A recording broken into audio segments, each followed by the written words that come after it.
Assalamualaikum warahmatullahi wabarakatuh. Ila syarafin Nabi Mustafa Rasulullah sallallahu alaihi wasallam, thumma awlihi wa azwajihi wa zurriyatihi wa ashabihi wa tabi'in ila yaumiddin, thumma ila abaina wa ummahatina wa li ajdadina wa li jaddatina wa li masyayikhina wa li muallimina wa li jami'il muslimin wal muslimat wal mu'minina wal mu'minat lahumul Fatihah. أعوذ بالله من الشيطان الرجيم. بسم الله الرحمن الرحيم. الحمد لله رب العالمين الرحمن الرحيم مالك يوم الدين إياك نعبد وإياك نستعين اهدنا الصراط المستقيم صراط الذين أنعمت عليهم غير المغضوب عليهم ولا الضالين آمين. الحمد لله رب العالمين والصلاة والسلام على أشرف الأنبياء والمرسلين Sayyidina Abul Qasim Al-Amin wa ala alihi wa sahbihi ajma'in wa ba'd. Rabbi shrah li sadri wa yassir li amri wa hlul 'uqdatam min lisani yafqahu qawli. Subhanaka la ilma lana illa ma 'allamtana innaka antal 'alimul hakim. Wa la hawla wa la quwwata illa billahi al-'aliyyil 'azim. Allahumma yassir wa la tu'assir. Allahumma yassir wa la tu'assir. Allahumma yassir wa la tu'assir. Allah tamin bil khair. Rabbana zidna ilma warzuqna fahma ya rabbal alamin. Alhamdulillah rabbil alamin. Syukur kita kepada Allah Subhanahu wa taala kerana masih lagi diberi kesempatan umur pada pagi ini. Dengan umur ini dapatlah kita bersama-sama meneruskan pengajian kita, amal ibadat kita kepada Allah Subhanahu wa taala. Dan dibandingkan dengan rakan-rakan kita telah meninggal dunia, dia tidak dapat lagi beramal, belajar dan sebagainya. Kita alhamdulillah masih lagi diberi kesempatan oleh Allah dengan umur yang ada sedikit ini, kita dapat belajar beramal, menunaikan tanggungjawab kita kepada Allah Subhanahu wa taala. Maka saya kira selayaknya kita bersyukur kepada Allah Subhanahu wa taala dengan nikmat umur ataupun hidup yang Allah berikan kepada kita sekarang ini. Muslimin, muslimat, rakan-rakan yang dimuliakan oleh Allah Subhanahu wa taala. Pengajian kita pada pagi ini muka surat 37, menanggalkan selipar ataupun kasut ketika bersolat. Betul. Dia menanggal selipar ataupun kasut ketika bersolat.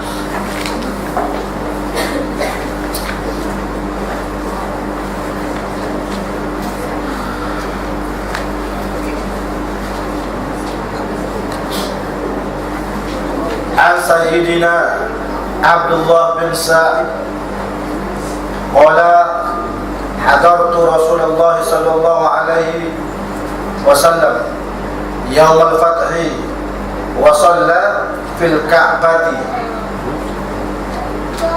wa khala'a na'laihi fa wada'aha an yasarihi al-hadis. An sayyidina, kita tengok kalimah sayyidina, cara bacaan dia sekiranya baris kita baca sayyidina. Kenapa baca sayyidina baca sayyadana? Sebab di bawah sabdu tadi ada baris. Dia boleh tengok tu. Walaupun dia tidak duduk di bawah huruf ya, sayyid, tapi duduk di bawah sabdu, maka kita kena baca sayyidina, bukan sayyadana. Walaupun baris duduk ke atas, tapi kaedah dia sabdu, baris di bawah sabdu baca baris bawah, baris di atas sabdu baca baris atas. Sayyidina. Di baris mau baca sayyadana. Dia kata kerana baris duduk atas. Tak, baris duduk bawah sabdu. Sayyidina baca. Cara bacalah. Al Sayyidina Abdullah bin Sa'id qala hadartu Rasulullah sallallahu alaihi wasallam. Tengok wasallam tu, tak kata wasallim sebab dia di atas sabdu. Wasallam yaum al-fathi Salla fil Ka'bati wa khala'a na'laihi fa wada'aha al-yasari al-hadis. Itu matan hadis. Sayyidina Abdullah bin Sa'id mengatakan, saya pernah mendatangi Rasulullah pada hari penaklukan kota Mekah. Baginda sallallahu alaihi wasallam menunaikan solat dalam Ka'bah sambil menanggalkan kedua selipannya dan keduanya disimpan sebelah kirinya. Demikianlah hal yang disunatkan dalam solat. Hadis ini menceritakan kepada kita sunat kita mengeluarkan sama ada kasut kita, stokin kita bagi lelaki, sekiranya stokin itu kotor, tetapi kita tidak pasti kotor tadi najis atau tidak. Kita guna dia pijak pada orang sekali, kita tidak pasti ada najis atau tidak. Mana dalam keadaan ragu-ragu, sunat kita buang. Kita pecah, bukan buang tu. Kita cabut dia, kita tanggalkan. Boleh faham? Termasuk juga yang disebut oleh ulama, dompet kita, duit kita ni. Duit kita ni yang ada RM1 ni, sekiranya tempat yang aman, sunat kita buka dompet kita letak ke tepi. Sebab duit kita ni kita tak tahu daripada mana hasil datangnya. Mungkin daripada penjual binatang yang tidak diingini, babi dan sebagainya, kita tak tahu. Cuma kita tidak pasti dia ni kotor atau tidak. Yang pastinya dia ni tak berapa bersih, sebab banyak tangan. Maka untuk mengelakkan daripada kita ni was-was daripada sembahyang kita boleh buat dia, kita boleh letak dia di sebelah bawah kapet dan sebagainya, sekiranya tempat itu aman. Tapi kalau tempat itu tempat berlaku pencurian atau tempat yang terbuka, maka tak ada apa-apa kita masuk dalam poket. Kadang untuk mengelakkan berlaku pencurian, kita tak mengelakkan daripada tidak khusyuk sembahyang, tapi letak ke bawah lagi tak khusyuk. Dia pergi gaya orang ambil kan. Baik ambil pun ada poket macam tu. Boleh faham tak? Hadis ini sebut dan cerita kepada kita bukan saja kasut, benda yang kotor, benda yang kita agak ada najis, yang boleh kita tanggalkan dia tidak melibatkan terbuka aurat, maka disunatkan kita cabut. Sebagaimana disebut oleh Nabi ini kasut. Kasut belum pasti kasut itu ada najis atau tidak, tapi semestinya kasut itu akan terkena kotoran. Apabila kotoran, kalau tak jelas najis, tak apa tercabut. Sebab itu hukumnya sunat sahaja, bukan wajib, sunat sahaja. Kita cabut tak sebelah kiri. Dan benda yang tak elok ni lebih baik awliya aja ataupun sunatnya kita letak sebelah kiri. Kita boleh menggunakan kiri untuk kita buat benda-benda yang tidak elok. Contohnya kita ludah helio, sunat kiri, kita sunat kanan. Ludah helio, tanggalkan kasut, letak sebelah kiri, tempat-tempat yang benda yang kotor, benda yang tidak elok, kita dahulukan yang kiri. Kita nak makan, kita nak ambil benda yang kotor, menggunakan tangan kiri, sampah, buang limu, memuak, selalunya tangan kiri. Tangan kanan benda yang mulia, makan, minum, ambil pemberian orang, bagi kepada orang lain benda yang baik, disunatkan tangan kiri. Amplifier. Abdullah bin Sa'id mengatakan, pada hari penaklukan kota Mekah, baginda menunaikan solat di Kaabah. Dia tengok Nabi duduk sembahyang di Kaabah, sedangkan kasut Nabi atau selipan Nabi cabut dan letak sebelah kiri dia. Dia faham tak? Bermakna cabut kasut tadi, sekiranya bila ada kotoran, hukumnya sunat sahaja, bukan wajib. Boleh akan cerita lebih panjang. Sebab itu kalau kita sembahyang di jalan raya, kita nak buka kasut, hukumnya makruh sahaja, bukan haram. Hukumnya makruh. Tapi dengan syarat pasti kasut tadi tak ada najis ataupun tak ada kotoran, apabila tak ada najis yang boleh membatalkan sembahyang. Kalau dah ada tak boleh dah. Kalau dah ada tidak lagi sunat, wajib buang. Wajib cabut kasut tadi. Kasut kita ada najis kucing ataupun najis lain daripada lembu dan najis lembu, kucing, kambing sebagainya, bermakna kita tadi ada menanggung najis. Maka hukum pada waktu itu kita cabut, letak dia sebelah, wajib cabut hendak menggunakan sembahyang. Begitu juga bukan kasut saja, kain pakaian kita kalau ada najis, hukumnya tidak sah sembahyang kita karena kita menanggung najis. Saya sebut hadis disebut sekiranya tak tahu ada najis atau tidak. Tetapi tak pasti najis atau tidak, tapi yang pastinya kotor. Kotor itu kita cabut atau kita letak sebelah lain, hukumnya adalah sunnah. Boleh faham? Ada soalan terus saja, tapi kita terlupa lagi. Pakaian kita bersama najis. Tidak saya sebut lagi sekarang ke satu lagi. Najis dia berbeza dengan kotoran. Kotoran macam hingus. Nah kita hingus kita bawa saja, habis hingus kat sini. Kalau kita sembahyang menggunakan hingus ada apa? Hukumnya sah tapi hukumnya makruh. Makruh sah sembahyang kita tapi makruh karena dapat terposisi sana, ngotor sana. Kalau najis tak sah. Ada yang najis tadi. Najis kita, darah kita, nada kita terkena baju, maka hukumnya tidak sah solat kerana kita menanggung najis. Ustaz, kalau saya kena jerawat, dia darah cuci darah keluar. Sebenarnya disebut oleh ulama-ulama kita di dalam kitab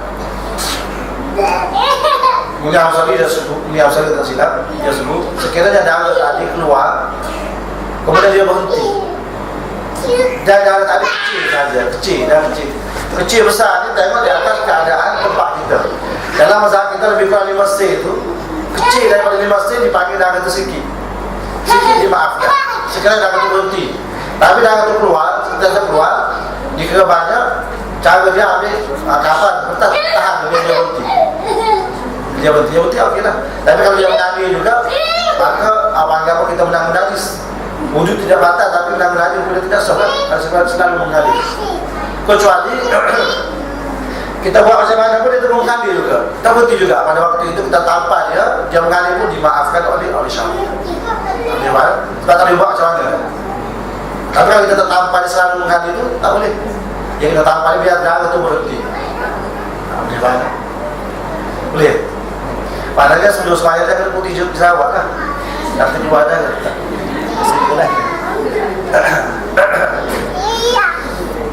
Dia kata Abdullah tengok Rasulullah SAW pada hari penaklukan kota Mekah, baginda menunaikan solat dengan Kaabah. Kami menanggalkan kedua selipannya dan keduanya disimpan sebelah kiri. Dia masuk dalam Kaabah ni. Masuk dalam Kaabah. Juga yang disunatkan dalam solat ini sunat sahaja. Ada sunat kita kena buat lah, jangan kita tak buat. Sunat adalah anugerah Allah kepada kita yang tak sebut terlalu banyak sunat tadi untuk menampung, menempel sembahyang kita yang cacat dalam sembahyang kita, cacat dalam yang wajib kita.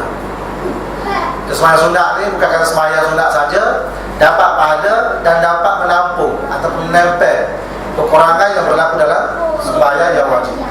Sebab di akhirat besok Allah akan tanya yang wajib dulu sembahyang.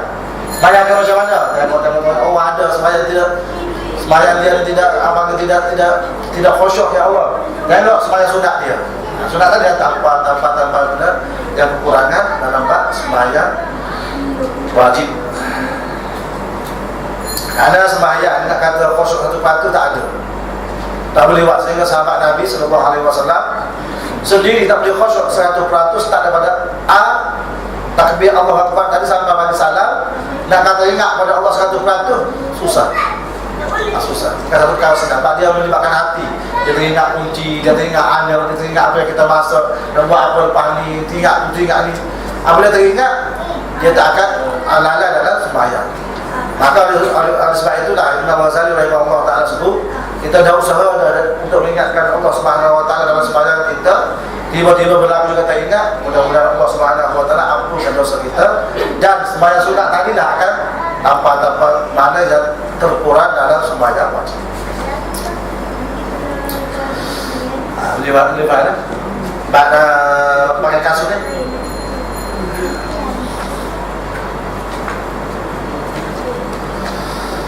Muka surat 38. Kalau tak faham ataupun keliru bagi tahu. Jangan kita simpan. Kita bimbang, takut kita buat dalam keadaan kita ragu-ragu, tak elok. Biar kita pasti benda ni betul ataupun ini salah, bahawa perbuatan kita ni betul ataupun perbuatan kita salah. Kalau kita buat dalam keadaan ragu-ragu betul salah, sedangkan betul, tidak dikira oleh Allah Subhanahu wa taala. Betul kita kena jelas.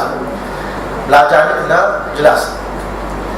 Semalam ada orang message grup dalam Semani Kurma.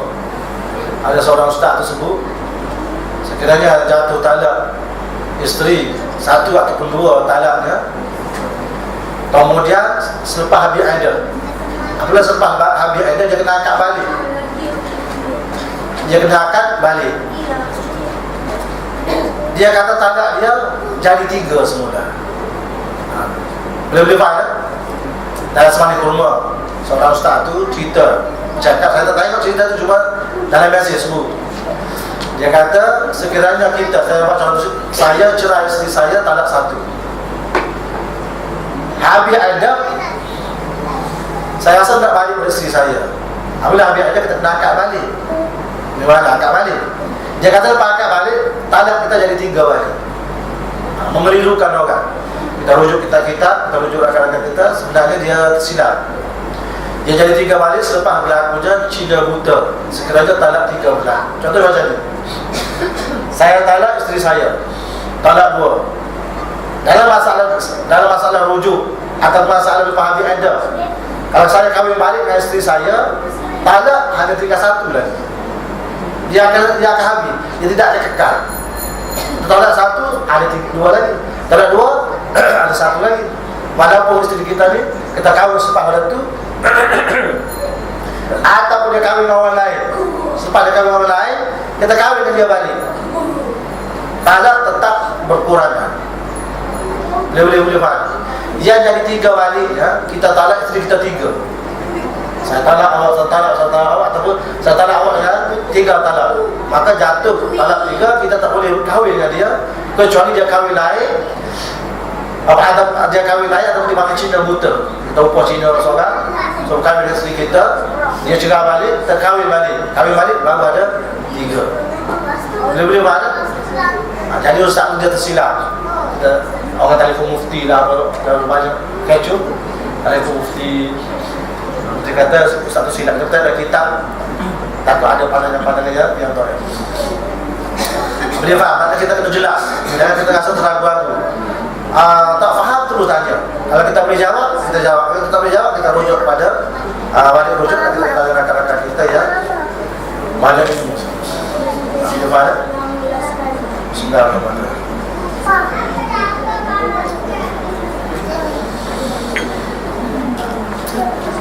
Boleh. Kalau ada soalan.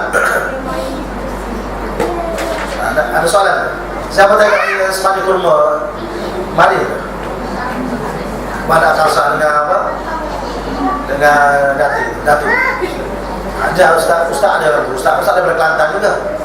Belajar di Seria juga. Dia semua mungkin dia tersilap. Dia pun dah bagi yang syariah dikit kan, tak silap.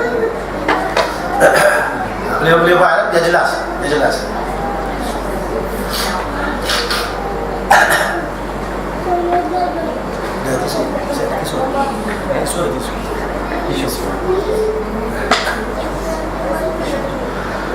Al-Sa'id ibn Yazid Al-Azdi Sa'altu Anas bin Malik akan Nabi sallallahu alaihi wasallam yusalli fi na'laihi qala na'am.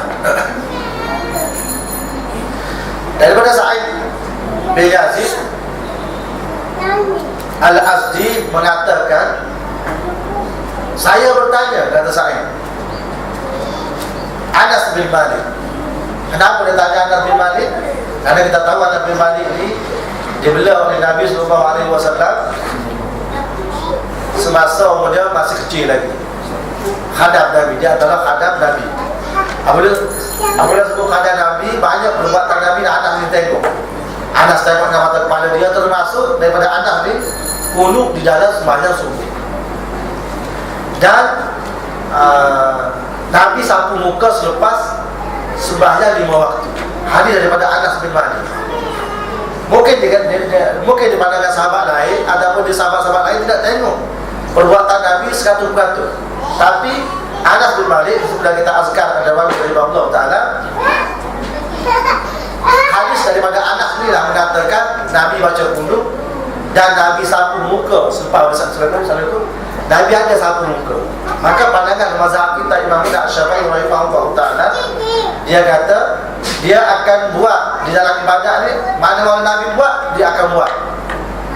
Kalau sapu muka tadi tidak kata tidak bersama solat, tapi Nabi buat, maka dia buat. Termasuklah yang kita buat sekarang ni, sapu muka. Saya tak ada apa-apa sebab ada hadis mengatakan Nabi tak sapu muka. Tapi Anas dia tengok hadis Nabi, dia tengok perbuatan Nabi sapu muka selepas salam. Boleh rujuk kita ada sekali pada Nawawi hadis bab doa selepas sembahyang. Anas sendirilah jadi bersama dengan Nabi kerana dia anak angkat Nabi sallallahu alaihi wasallam masa kecil lagi. Maka saya tanya Anas, wahai Anas, apakah Rasulullah sallallahu alaihi wasallam mendirikan solat sambil memakai kedua selipanya? Dia menjawab, Anas menjawab, ya. Maknanya tadi Nabi cabut, sekarang Nabi pakai. Maka hukumnya dia terjadi hukum. Sejak Nabi buat, sejak Nabi tak buat, itu ada hukum. Bukan kata Nabi saja pakai tidak, bukan kata Nabi saja pecah atau bercabut tidak. Mesti ada hukum. Sebab saya kata dia hukumnya makruh. Hukumnya makruh kita pakai kasut. Sekiranya kasut itu kita ragu-ragu di kebersihan dia. Tapi kalau bersih dia, atau tak apa-apa, tak pakai udah bersih. Dengan syarat kasut tadi, ada banyak syarat. Kasut tadi dia kena boleh kita lipat kaki kita ni biar nampak macam tu dalam kasut tadi. Kalau kasut ada kasut askar tu tidak digunakan oleh syarat. Dia kekal belakang depan dia. Dia sebut kat sini. Boleh kan? Mana hadis tidak kata hadis bertemu tidak. Mana satu betul Ustaz? Dua-duanya betul. Nabi ada pakai, Nabi ada tidak pakai. Maka ulama buat tengok sebab apa Nabi pakai. Sebab apa Nabi cabut? Macam tadi Nabi cabut sebab apa? Sebab ada naik Kaabah, dalam Kaabah tempat yang bersih. Nabi cabut. Ini boleh jadi di rumah sebab anak tengok. Di rumah Nabi macam biasa. Atau di surau Nabi tidak macam surau kita. Surau Nabi di tanah. Ada mata taman, dia letak 4 penjuru, dia kata hazal masjid, ini masjid. Tak ada surau di bahasa Arab. Hazal masjid, ini masjid. Maka lantai dia berlantaikan pasir. Pada waktu itu pakai kasut tak ada apa-apa sebab lantai ada pasir. Tapi kalau kita tidak pakai kasut, tidak pasir lantai kita ni, kapek. Jadi masalah kepada telinga pula. Pada waktu itu cabut lebih baik daripada tidak cabut. Adapun masjid Nabi ini dia tidak cabut kerana ada pasir dia. Dan dia boleh anggap bahawa kasut dia tidak kena najis. Kalau najis menambah najis hukumnya tidak sah sembahyang. Boleh faham apabila bertemu dua hadis dia ada sebab kenapa Nabi buat. Sebab contoh yang lain supaya kita boleh nampak.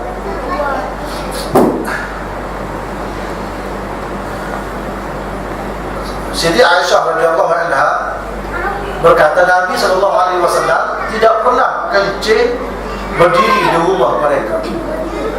Siti Aisyah kata, bukan Nabi kata, Siti Aisyah tengok Nabi tidak pernah kencing berdiri semasa berada di rumah. Kerana Nabi tak kencing berdiri. Mana bagi Siti Aisyah kencing berdiri tidak elok. Kemudian hadis yang lain daripada Huzaifah bin Yaman, satu ketika Nabi berjalan dengan dia, Nabi terus pergi ke tanah lapang, Nabi kencing sambil berdiri. Ada dua hadis apa yang bertemu. Aisyah kata Nabi tak pernah kencing berdiri di rumah. Yang ni sahabat tengok sendiri Nabi kencing. Kerana dalam kitab Bahrul Malik kita sudah bincang, Nabi panggil sahabat tadi. Dia tak pernah kencing, sahabat lagi malu. Dia kata jangan, panggil sini. Kamu memang ada lindung aku. Muslim Nabi nak buang air sambil berdiri. Pada hari ini sama-sama hadis sahih. Maka ulama pun tengok pandangan ulama. Apabila hadis bertemu, satu buat, satu tak, maka ulama kata mesti ada sebab. Sebabnya ulama buat andaian dalam mazhab kita, sebabnya dia di rumah kami tak pernah kencing berdiri kerana Nabi tak ada masalah. Dia kata rumah tak bersih, tak, rumah Nabi memang bersih. ataupun Nabi ini boleh angkat kain dengan dalam rumah Nabi, tak ada orang tahu kecuali isteri Nabi tidak aurat bagi Nabi. Adapun di luar, ulama mengatakan adapun di luar tempat tadi satu kotor tempat kotor. Sebab Nabi SAW, kita kena ingat Nabi ini dia pembawa syariat, pembawa agama. Dia buat satu perkara mesti ada sebab, mesti dibenarkan oleh syarak. Antara sunat kita nak buang air, masuk tandas baru kita angkat kain. Jangan angkat keluar, dah angkat masuk ke dalam, jangan. Itu sunat. Sebab itu Nabi pergi, dia kencing diri kerana kawasan tadi kotor. Kalau dia angkat dengan aurat dia, kawasan dia kotor, dia kencing berdiri. Satu pada malam. Yang kedua, Nabi sakit pindah, tak boleh duduk. Ulama buat andaian. Nabi sakit pindah tak boleh duduk, maka Nabi kencing berdiri. Maka ulama buat kesimpulan, kalau tak ada sebab, makruh kencing berdiri. Kalau ada sebab, harus kencing berdiri. Boleh faham? Dua hadis yang berlainan, tapi ulama buat kesimpulan di atas sebab agama. Macam Nabi juga. Nabi sembahyang Kaabah, Nabi cabut selipar. Sembahyang kat rumah, sembahyang di masjid, Nabi tak cabut kasut. Mana kedua-dua boleh, harus. Karena Kaabah tu bersih, Nabi cabut. Walaupun tak ada najis tapi agak kotor sedikit, Nabi cabut. Di rumah dia dah lantai macam pasir dah, maka tidak cabut. Hukumnya boleh, dua-dua boleh. Boleh buat kesimpulan, kita harus sembahyang dengan kasut pun boleh, tak sembahyang dengan kasut pun boleh, dengan syarat tempat itu sesuai untuk pecah kasut, buka kasut atau tidak. Dan yang kedua syarat dia, jangan ada najis di kasut tadi. Kalau ada najis, hukumnya adalah menanggung najis, tidak sah sembahyang.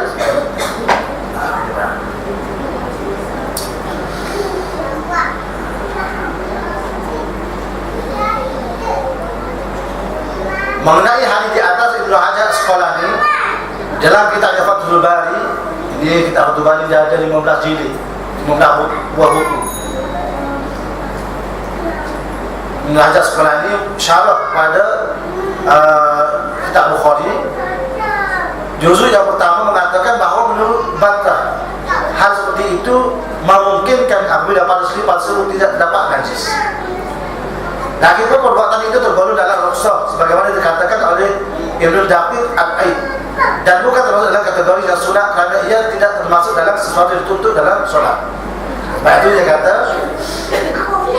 terkeluar daripada sunat pakai kasut. Walaupun perbuatan Nabi ini kita ikut sunnah, tapi Nabi pakai itu disebut oleh Ibnu Hajar Asqalani mungkin di sana kasut Nabi bersih. Yang kedua, rukhsah, mana tak cabut tak apa, tapi bukan sunat. Yang sunatnya kita cabut kasut macam tadi. Ini bukan sunat, walaupun Nabi buat, kadang-kadang Nabi buat nak ajar oleh kita, boleh dengan syarat tak ada najis. Tapi afdal dia adalah cabut kasut, cabut selipar, cabut stoking bagi lelaki yang agak-agak stoking tadi. Kalau dah bersunat pun matikan, maka buatlah afdal buat. Walaupun tidak ada najis, tidak pakai pun tak ada apa-apa, boleh faham. Cuma sunat kita cabut sekiranya stoking tadi, kasut tadi, kalau menanggung najis wajib cabut dah. Kalau kotor, sunat cabut. Boleh faham? Stoking tadi sunat dia jangan Kali berbau. Tidak menjalankan Jumaat di belakang.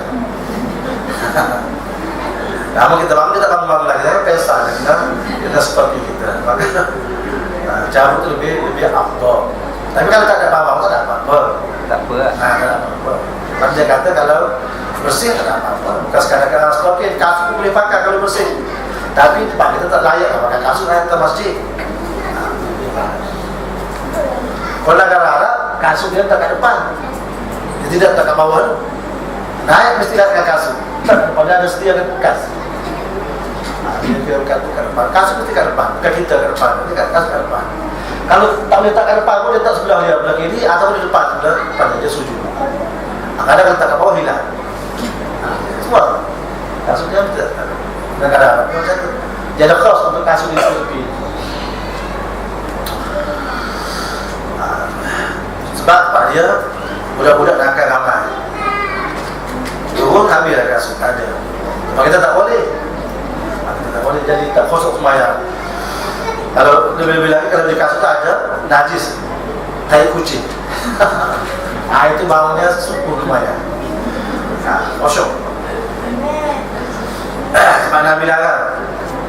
masuk dalam masjid ya ada bawang-bawang, sehingga bawang pun kalau bawang di mulut seseorang itu Nabi tak suka. Kalau bawang tak ada apa-apa. Sekarang kita boleh berusaha gila dan sebagainya. Nampak kasut kita masuk tanda desainer di sini. So kita jalan kat masing-masing mesin juga suci. Dia macam ni, sebab tu ada disebut rukhsah tadi. Kalau kita yakin bahawa kasut itu bersih, bersih lah. Kita masuk tanda, kita kecil tanda dalam mangkuk ke tak kasut. Kita masuk tanda. Kita tanda tadi kecil atas lantai ke dalam mangkuk. Lalu atas lantai tanda itu bersih. Cuma kita ihtimal, kita agak-agak air kotor, tak ada lecik, atau kita ihtimal. Yang pasti kita tak tahu lagi. Sebab itu lebih baik kita buka. Tapi dalam keadaan kita kata kalau bukan kita curi korang dan sebagainya pada waktu itu, sebab dia tidak kata betul-betul najis. Jangan syarat katakan kita syarat buah mesti buah ni betul-betul najis didapat kaki kita. Dapat najis ya kuning atau air atau berbau atau betul-betul. Cuma kita ihtimal kalau masuk tandas mesti kotor. Itu jadi ihtimal kita. Ada yang kita. Kalau kotor, kalau kita yakin kotor, ya kotor lah. Ditutup atau kita kalau kita kata ya. Kotor kan tak perlu kotor, lebih baik kita kira kotor. Kerana ibadat pada Allah Subhanahu wa taala punya makruh. Kalau kita sembahyang dalam keadaan kita ragu-ragu. Tapi kalau kita yakin dah kotor, tapi kotor lah. Lebih baik dia tak ada kita. Ada kita. Sebab itu kalau kita sembahyang di jalan raya, biasa dulu sembahyang di tempat perhimpunan bersih, demonstrasi. Pada waktu itu banyak ulama-ulama bagi pandangan teguran. Kalau kita rasa kasut kita bersih,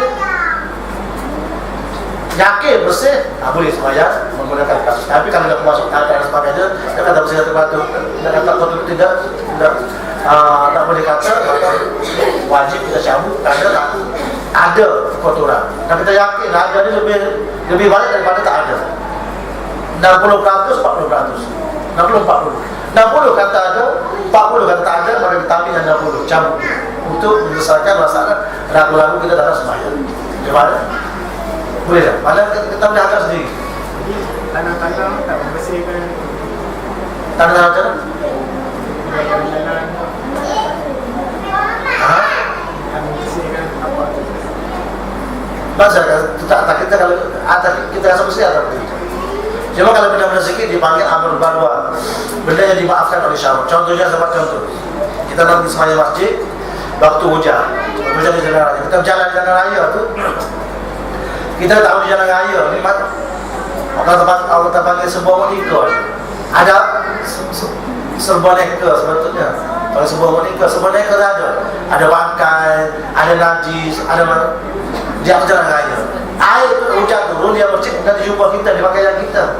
Kemudian kita bawa pergi sembahyang. Maka pada waktu itu perkara yang tak boleh dielakkan dimaafkan oleh syariat. Kalau kita nak angkat kain, nampak apa-apa, nampak orang kita pula. Kalau kita nak buat tu, buat hujan lebat, hujan lebat, bercikkan air daripada tanah tadi terkena pakaian kita. Pakaian kita bawa solat. Air tadi nak kata bersih atau patut confirm tidak bersih. Kerana apa? Di jalan raya tadi bermacam-macam ada tu mati, ada nadi dan sebagainya, anjir dan sebagainya lah. Karena tidak dapat dielakkan, maka dimaafkan oleh syariat. Selalunya kita pakai benda yang bersih. Dia baca imam kata tadi betul. Kita pergi ke tanda, kita keluar, saya kata dalam tanda tadi ada orang kencing dalam tanda, kencing kat situ. Atau kencing dalam mangkuk dia, dalam mangkuk dia kita saja kita syok je ada atas tu. Mungkin mencik, mungkin tidak, ada benda mungkin. Ada benda mungkin. Kadang-kadang kita keluar, dia boleh hilang, kadang-kadang dia tak boleh hilang. Benda ada atas kasut kita, mencik atas kasut kita. Pada waktu itulah dipanggil sunat kita jauh kerana kita tak tahu pada dalam teragak-agak bersih atau tidak bersih. Maka sunat kita jauh. Kalau kita comfort tak bersih, wajib jauh. Boleh? Ada rasa tak? Jangan tanya kawan, tanya kita. Allahumma salli ala sayyidina Muhammad. Penggunaan selipan meskipun termasuk dalam bab perhiasan yang selalu mengenai bumi, umumnya realiti bernajis. Dia kata penggunaan selipan walaupun perhiasan umumnya, biasanya realitinya mesti bernajis. Maka amat tidak tepat apabila digolongkan sebagai perhiasan menurut persepsi Quran yang boleh dipakai dalam salat. Dalam ini pandangan dia. Kalau dia kata biasa selipar ni kotor lah biasanya. Tak ada selipar bersih, kotor. Maka bila kotor dia boleh wajib cabut. Yang tadi rukhsah saja pelonggaran. Sebagaimana kita berpuasa, kita balik kampung, dalam perjalanan tadi kita boleh buka puasa, rukhsah rupanya. Kebenaran oleh syarat. Boleh faham? Karena kita pedang, kita bermusafir di jalan ada rukhsah. Tapi kalau balik kampung dah habis perjalanan, kita tak disunatkan makan di khalayak ramai. Karena apa? Kita buka tadi karena rukhsah. Balik kampung tak boleh makan sembrono meraihkan bulan puasa. Walaupun kita wajib qada, tapi tidak boleh makan sesuka hati kita karena menghormati bulan puasa. Tapi puasa kita batal, kita berbuka. Rukhsah tadi tidak dikira dosa. Memang, tapi kalau kita duduk Allah kita rukhsah tak ada. Rukhsah ni apa benda yang sebab Allah Subhanahu Wa sebab kita boleh meninggalkan sesuatu perkara yang diwajibkan. Itu panggil rukhsah. Sebab